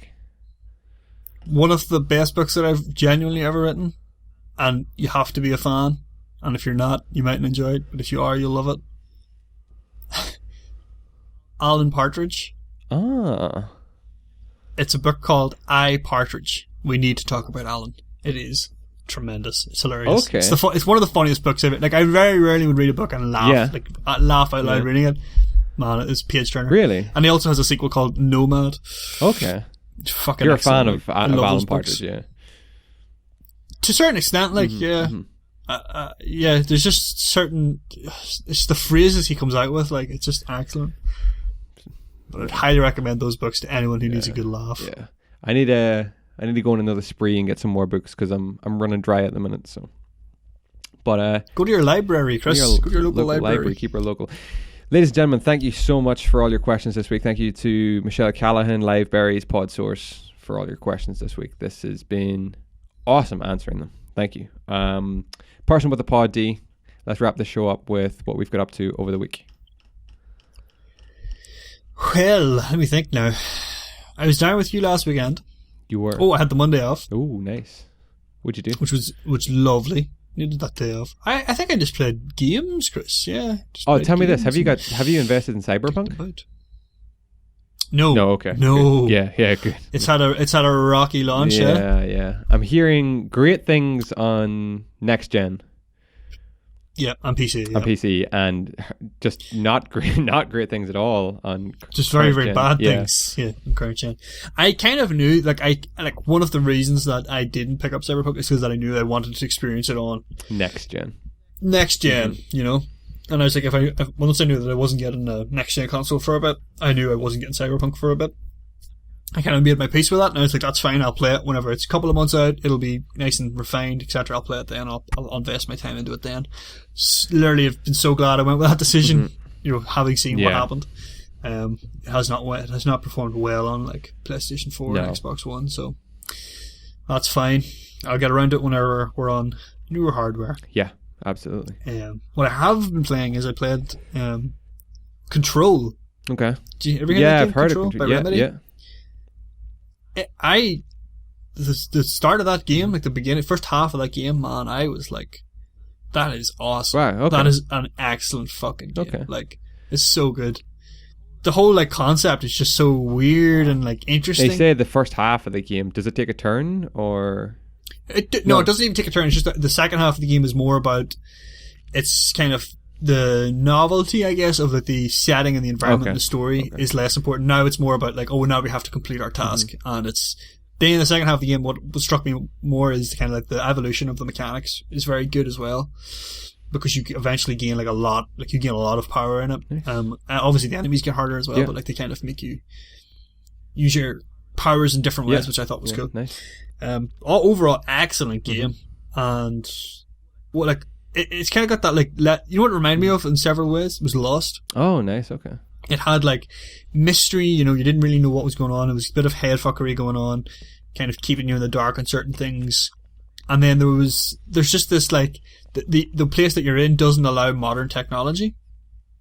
So you're walking up to, like, you know, the old school computer terminals, and it's got, like, little projector videos of, like, a scientist talking about all the various things that are going on.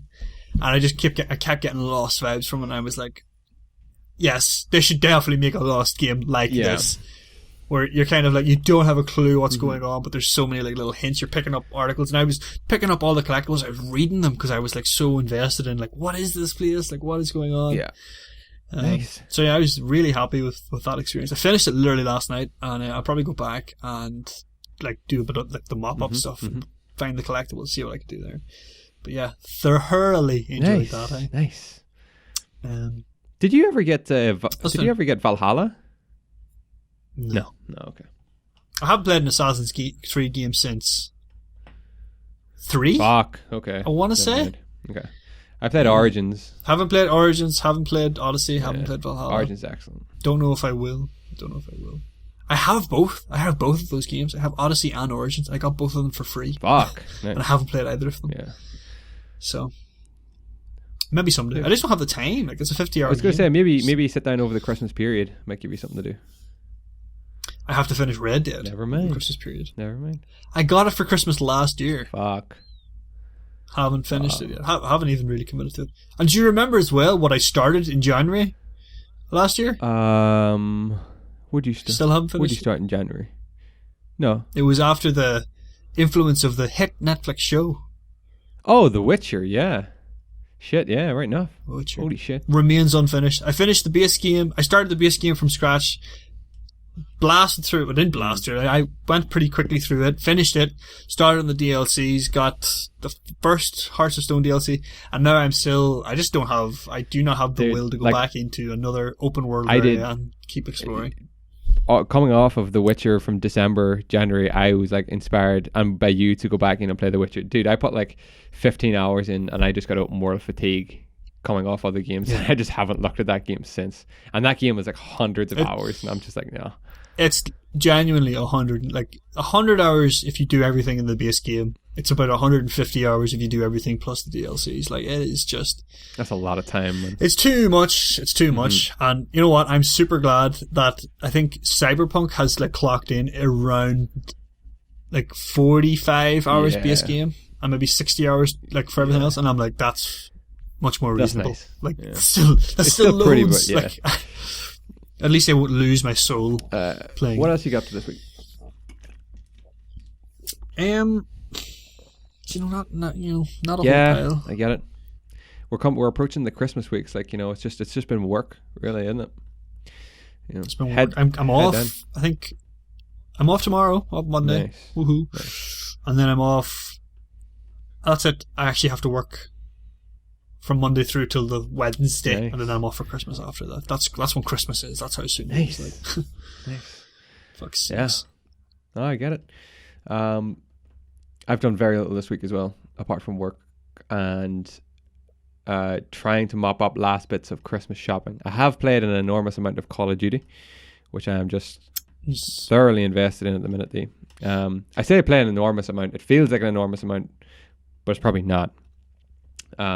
But I'm really enjoying it, and Season 1 is about to start now on Thursday, I think it is. There's a couple of new maps and things added to that, so I can't wait for that. I haven't actually played the campaign yet. I was planning to do it this weekend. It's probably not going to happen now, so that might be just one for me to tip away at over the Christmas break. I finished watching The Office again, and I'm currently just polishing off the Rick and Morty episodes that have come to Netflix as of yesterday or the day before. That's it. That's all I've got up to this week. I do need recommendations for anybody that's listening for new bed sheets.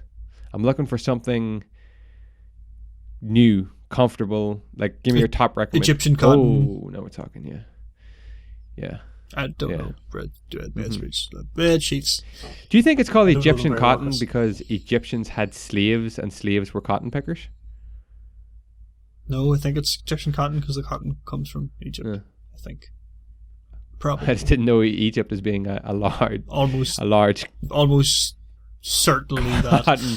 Either that or it's a cotton that's like what do you call it? Threaded, woven. Oh, woven. It's woven in Egypt. Maybe you're right there. Maybe. Yeah. I don't know. It's probably that. I don't think it's got anything to do with the slavery element of it. It just hit me there. Maybe there's very different slaves, Chris. Very different slaves, different areas. I suppose. On top of that, this week as well, we are hoping to, for our next episode, get together with the It's Obvious Gaming Boys. Oh yeah, I know. Which is going to be. We'll see. I'm going to I'm playing all kinds of games. Going to be coming in, knowing all this shit. Did you watch the Game Awards actually? Bits and pieces, D. I seen the results, if you like, of the awards, and I've used. Thankfully, the It's Obvious Boys have kept me up to date with what's going on in that world. But The Last of Us did quite well, which was no real surprise. No real surprise. Yeah. I was kind of hoping for a bit of a surprise. Yeah. I don't know why. Every time they won an award, I was like justifying it to myself. I was like, I guess they did deserve it. Like, I can't think of anyone else who deserved it more. Yeah. But at the same time, I was like, that game irked me in so many different places. And I was like, I want it maybe to not win something. Yeah. It didn't win Best Action Game. No. That went to Ghost of Tsushima. That's right. Which I kind of think makes sense because it's not really an action game per se. No. So, but yeah, at least it didn't win everything. I was kind of like, for some reason I was happy about that. But you're rooting for the quote unquote underdogs. Yeah, I guess so. It's like it had Last of Us impressed me as much as I wanted it to. I guess I would have been like, let it win everything. That would be brilliant. But yeah, that's another game as well, Ghost of Tsushima, that I want to play. Yeah, like it looks phenomenal, and I've heard nothing but great things, so I want to try it. But it's another open world game, so I'm just like, Jesus Christ. It's just not enough time, D. There's not enough. But yeah, that's it. We're hoping to get ready to jump in with them, hopefully next weekend if that works. And because of our limitations and restrictions, it will mean me having to come to you in Belfast to make the most of your delicious signal. The interwebs? To jump in with them boys, because like we get enough of a delay and issues when we are doing this 50 miles apart from one another. I can only imagine how it will respond to the other side of the world, the two different time zones. So I mean, yeah, it should be. I'm sure it'll be okay if we're on Belfast web. Yeah, no. So I look forward to that, and I really look forward to that actually. And we might be able to squeeze out one more to keep us tied over the Christmas break while we have a Christmas break ourselves and get ready to come back in the new year with lots of surprises for you and a couple of new segments and hopefully a much more streamlined show each and every week. More guests, more working on that. Yeah. Topics. More guests, more topics. Just a more streamlined show, I think. More concise. And more empty promises. Well, there you go. This being the biggest one. We might not even come back in the new year. Who knows? That could be the biggest empty promise. But I think that's it for this week. I think we can wrap this one up, D. We're shooting in around 2 hours, 2 hours 10. Flight time's about 90 minutes if we have some tailwind from the east. Beautiful. Ladies and gentlemen, boys and girls, thank you for finding episode 115 of the Empty Promise podcast. We hope that it has found you well. The audio version is available on any podcast hosting service, and the video version is available over at youtube.com/emptypromisepodcast. If you could go ahead, subscribe to the channel if you're not subscribed, give us a like, a thumbs up, or a rating, depending on where you watch or listen. It would help us out tremendously. Get in contact with us through our social media. Twitter and Instagram work best. Search for the handle Empty Promise Podcast, or through our email, which is emptypromisepodcast@gmail.com. Beautiful. Each and every week, so beautiful. We hope this finds you well, and we will see you all next week for the Christmas episode of the Empty Promise Podcast. We'll see you all then. Goodbye and God bless. Bye-bye.